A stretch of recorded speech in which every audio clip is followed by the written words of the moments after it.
pani puri. Pani puri. This is the in India. You break very- it? Okay. It's very popular in India. Yes, the street food very popular in India. So what is this? This is chickpeas, Chickpea. potatoes, Yes.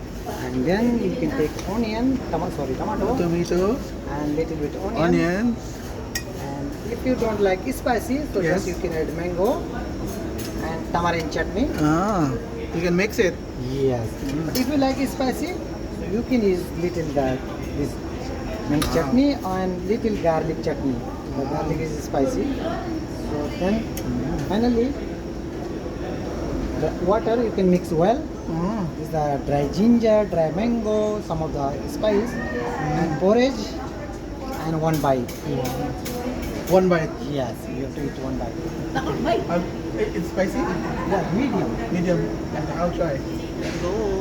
Project yung hangit ng jams. Yung meat pa to sa kuwan.